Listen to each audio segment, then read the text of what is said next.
สบายดีเด้อพี่น้องสบายดีเบิดสุขสุขคนเนาะสบายดียามสายๆพี่น้องเนาะเสียงก็อยากต่างๆเนี่ยเด้อหลังจากที่เฝ้าหมูเบิดคืนพี่น้องนอนยังบ่ได้นอนเลยตอนนี้เนาะแล้วมาอัปเดตให้เบิ่งพี่น้องว่าข้าเจ้ามาทีมสร้างมั่งเฮือนมาฮอดไสแล้วเนาะมาเบิ่งพี่น้องอันนี้คือกองไม้สรุปแล้วข้าเจ้ามากองไม้ไว้นี่เนาะพอสิออกไปสี่คนออกไปไว้หน้าเนาะเอาไปเห็ดเฮือนอยู่หน้าต่อพี่น้องเอาไปเห็ดเฮือนน้อยอยู่หน้าเนาะบอลเดินไม้หั่นละไม้ที่เก่าไม้เก่าเนาะเสียดายพี่น้องไม้ยังดีเบิดเลยเนาะปวกนะบ่ได้กินเนาะมันกินแต่เฉพาะค้างหลุมข้อซองทั้งหลุมเพื่อนเห็นบ่พี่น้องโตที่บอยถ่ายเมืองที่มันขาดนะมันกินแต่ในนี่อย่างเดียวนี่มันกินแต่ข้อซอง3 โตบอลเทิงเพื่อนคือบริกินเลยเนาะแล้วบอยสิออกไปเห็ดไม้เอาไปเห็ดเป็นเทียงเป็นตูบโล่งๆเนาะบริวารเห็ดเป็นเฮือนดอกเทียงยกสูงบานยกสูงนะแล้วก็บริแอมแบบนี้เนาะเห็ดบริเห็ดใหญ่พี่น้อง2 ห้องเนาะพออยู่จริงๆนะเห็ด2 ห้องเนาะเนี่ยนี่คือกระเบื้องเขาที่มางลงมาแล้วพี่น้องกระเบื้องเขาเจ้ามางแล้วเบิดเรียบร้อยพี่น้องว่านี่แตกไปแผ่นหนึ่งกระเบื้องเอาหลังคากับสีใส่อันเก่านี่แหละเอาไปเห็ดเฮือนใหม่นะอยู่พุ่นส่วนเฮือนหลังนี้ก็สิซื้อใหม่เบิดเนาะใส่สังกะสีซื้อใหม่ซื้อเล็กยังมาเห็ดใหม่เบิดเลยเมื่อนี่สร้าง6 คนพี่น้อง2 4 6 7 2 4 6 7 คนมือนี่เนาะรวมทั้งพอน้องเมยมาเหมือนพอน้องเมยเมื่อวานเราไม่ได้มาพูนพอน้องเมยชูพูนจักซึ่งยังเด้อผู้เด้อสิผู้ใส่หมวกซึ่งกินฮอดเมียบ่ดื้ออะไรซึ่งถ่าเลย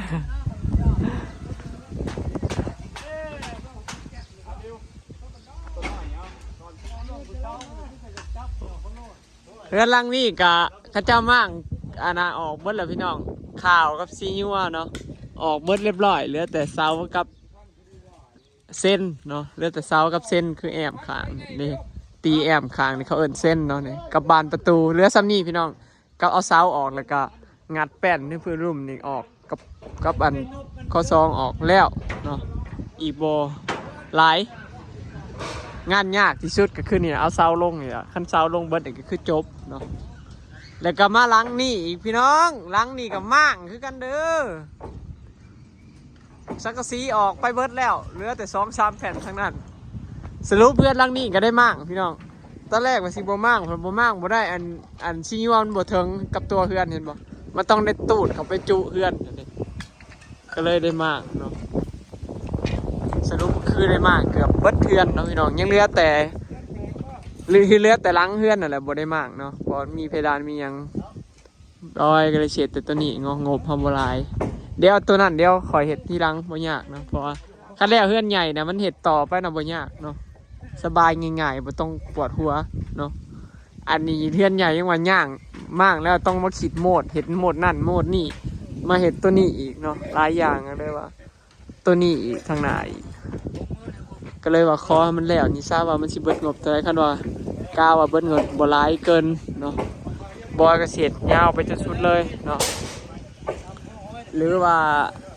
พอบอยได้เห็นเพื่อน2 หลังพร้อมกันเลยพี่น้องใหม่ที่เฮาเรือนี่คือมันบังคับเฮานะพี่น้องใหม่ที่เรือนี่ขนาดบ่เห็ดนี่มันก็เสียถิ่มได้ปวกกินคือเก่าเด้ขนาดเวลาเฮาม่างแล้วเฮามากองไว้อยู่ดินนี่ปวกมากินเลยได้บ่ได้พอเดือนเบิด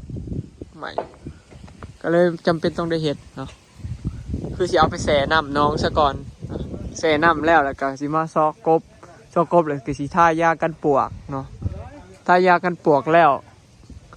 จังสิเห็ดพี่น้องท่าเบิดสู่แผ่นเลยบ่สิท่าแบบทุกแผ่นเลยนะยากันปวกคือสิบ่ให้มีแผ่นใดบ่ได้ท่าเบิดเทือนเบิดหลังเลยเวลาเห็ดใหม่ก็เลยบ่ค่อยห่วงเรื่องปวกปานใดพี่น้องเห็ดใหม่นะพอ ราะว่าเฮือนสมัยตะกี้แม่เราเฮ็ดเราบ่ได้ทายหยังเลยบ่ได้มีกันปลวกกันหยังบ่ได้หยังเลยเนาะเฮ็ดไปเลยก็เลยปลวกกินแบบนี้แหละพี่น้องเลยสิพาขึ้นไปเบิ่งเทิงเฮือนเนาะเบิ่งพี่น้องเทิงเฮือนอันนี้คือข้างบนบ้านจ้ะ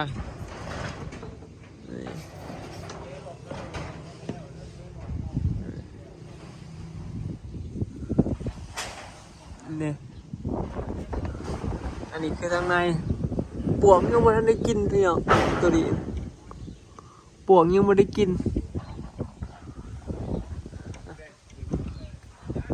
ปวกยังไม่ได้กินสาวข้อสองเนาะ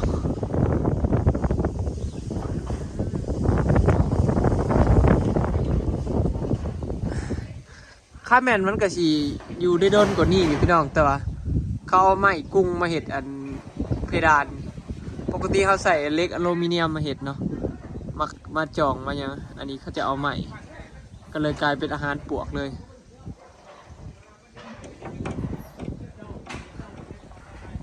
อันนี้ไม่ได้มากเนาะมากตัวเฮิร์นใหญ่อันนี้เอาไว้เนาะเพราะมันยังดีนะมันไม่ได้แบบพอจะปิดต้องได้เห็ดพร้อมกันเลยนะ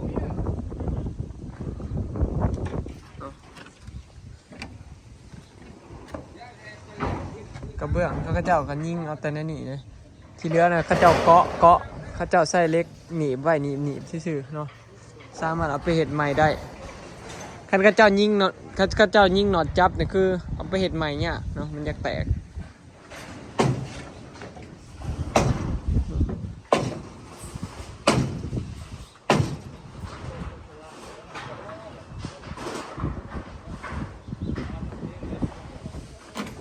เชิง3 คน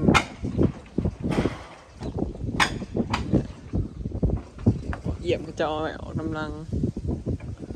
นี่แหละพี่เจ้ามาจากเจ้าสร้างเขาเจ้ามากเขาเจ้ามีที่มากของเขาเจ้าโล่งเลยหน้าบ้าน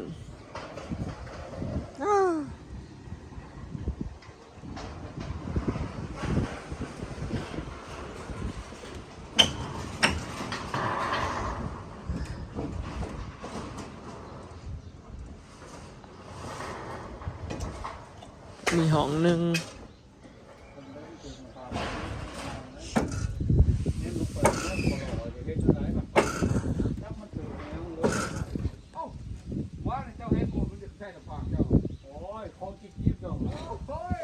เมื่อวานนี่ก็เกือบถึงว่าถือหัวบอลิว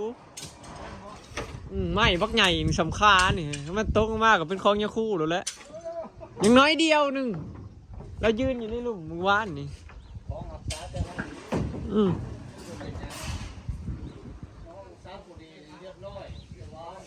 อันตรายเลยพี่น้องมากถ้าเลินเป็นผู้มากสังกะสี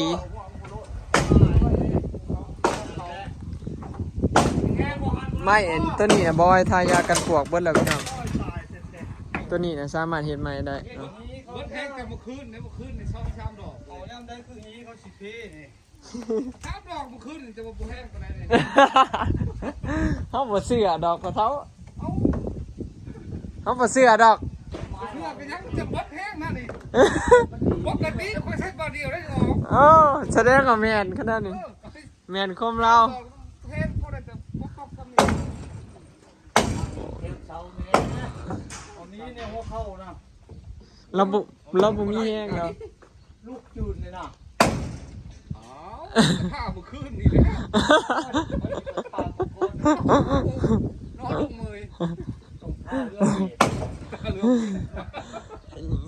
ถ่านั่นนี่ก็ไข่แน่คะแนนอย่าเอาถ่ายยากได้อย่าเวทถ่ากงโก้ถับออกได้เนาะ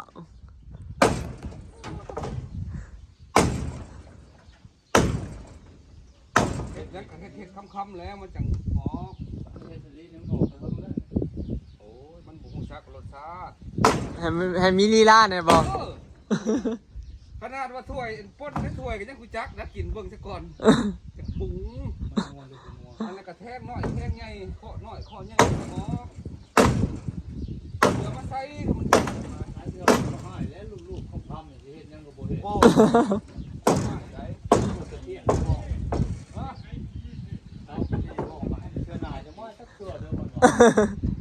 เฮ็ดทั้งก็บ่ได้จุดลูกลงอยู่มันด่าผู้ชาถึงว่าไปสิ โอ้ยปีนเข้าลงแล้วนะล้างงมกี่กระเดือนบ่น่ะลงโลดล้างงมกี่กระเดือน อันนี้เนี่ยโบฮู้ว่าสร้างเขาเจ้าสิมีวิธีใดพี่น้องที่เอาโตวเฮือนตัวนี้อยู่ไว้นี่แล้วก็ตัวนี้ปะเนาะเขาเจ้าคือสิตอกไม้บ่น่าคิดว่าน่าสิตอกไม้ค้ำไว้เนี่ยตอกไม้ยึดไว้ใหม่เพราะว่าตัวเฮือนมันยึดกับตัวนี้เลยตัวนี้น่าสิตอกไว้ใหม่เนาะว่าเขาเจ้ามากแล้วเขาเจ้าสิตอก สองคนบ่ได้ขึ้นได้นี่นะอุ้ยนักคือหยัง แม่ช้าขึ้นมาได้เนาะ ปลายมันปวกเอาไปกินแล้วบ่เนาะ ย่อควมมาทีละ เขาเจ้ามากสิยัวออกพี่น้องข้อสองเขาเอิ้นข้อสองสิยัวน่ะคือที่พาดกันกับข่าวเนาะอันนี้เขาเอิ้นข้อสอง ผู้ย่าช้าคือดีเรามันให้แจ๊บเป็นแล้วว่าเอาชกโต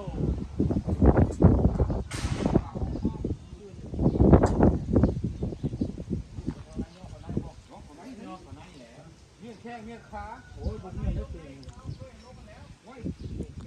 เอาว่าหัวนี่ก่อน ถ้าเบิ่งวิธีอันเอาไม้ยาวๆแบบนี้ลงพี่น้องภาษาก็จะเอาลงเท่าใด ต่อปอเอาไปตายต่อปอโอ้ยโซนชะแนหำลงมาลงมา ง่วยคู่นั่นมันไก่ตีเด้อเว้ยลบหัวเป็นยังหาง อึ๊บเออ คอยหวานอะไรหวานติ๊กล้างโบราณ ไม่แต่ละอันน่ะมันยาวเบิดเลยพี่น้องมันบ่ได้มีตัวใดต่อเลยได้มีแต่ไม้งามๆเลยต่อยาวจนสุดเทือนเลยเนาะเสานี่ก็โคตรงามเลยนี่พี่น้อง ลงเห็ดมันได้อยู่นี่ พอเขามากแล้วมันถึกแดดป้าตัวงามขนาดเสาถ้าสีเคลือบเข้าไปแห้งบ่ให้เว้าเหลื่อมแก่นมีแต่แก่น คือยังนี่คือลงคอยเชื่อไว้แล้ว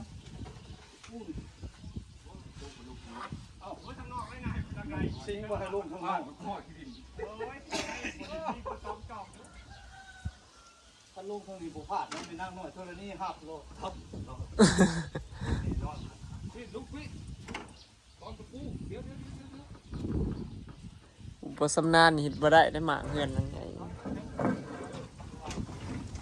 เอาบ่เสร็จ ก่อนแล้วเลย ก่อนนี้ก่อนกินลงมา เรียกขอนตีบ่ เอา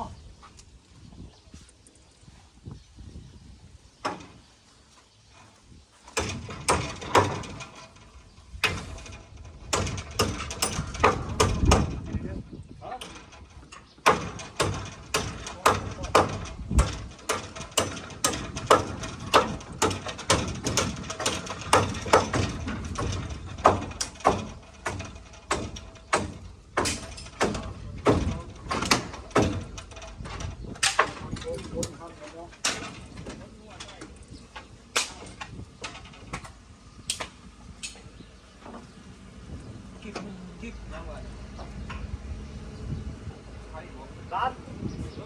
เกี่ยงสุนโม้ผ่าพบได้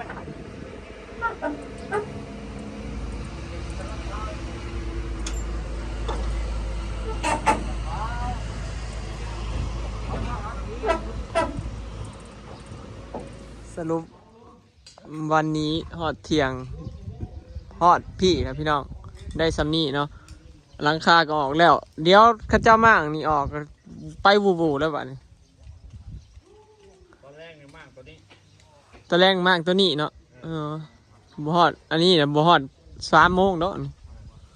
มันสั่น ที่ได้มากทั้งนั้นลงน้ำยูประตูวงกลมบาท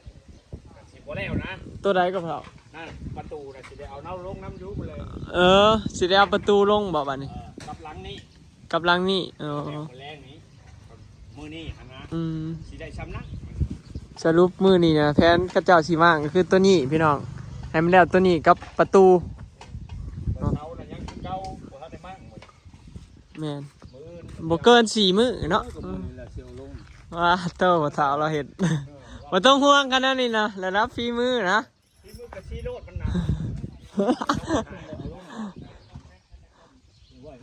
สรุปมื้อนี้บ่ได้เฮ็ดกับข้าวพี่น้องเอาเงินให้ สร้างให้พอเทเลินเราซื้อเป็ดมากินเนาะเห็ดกินกันพอมื้อนี้บ่ว่าสิพาอันเมทามาลาขึ้นสวรรค์ไปเวียกเนาะบ่ว่างซะร้อยก็บ่ว่างอีแม่ก็เฝ้าหมูก็ได้ลูกนะก็เลยบ่ว่างเห็ดกินให้เขาเจ้าเนาะเลยเอาเงินให้เขาเจ้าซื้อเห็ดกับเขาวกินเองเนาะก็แม่นว่าเฮาเห็ดกับเขาวให้เขาเจ้าก็สิบ่ยากเกิดดอกเนาะโอเคเนาะพี่น้องคลิปนี้ก็สิขอเก็บภาพบรรยากาศไว้สำนี้เด้อเนาะพี่น้องอัปเดตเนาะอัปเดตให้เบิ่งว่าแล้วฮอดไสเนาะเดี๋ยวสิอัปเดตให้เบิ่งแต่ละมื้อพี่น้องเนาะไปแล้วสบายดี นาย กินบ่ได้เป็นหมาก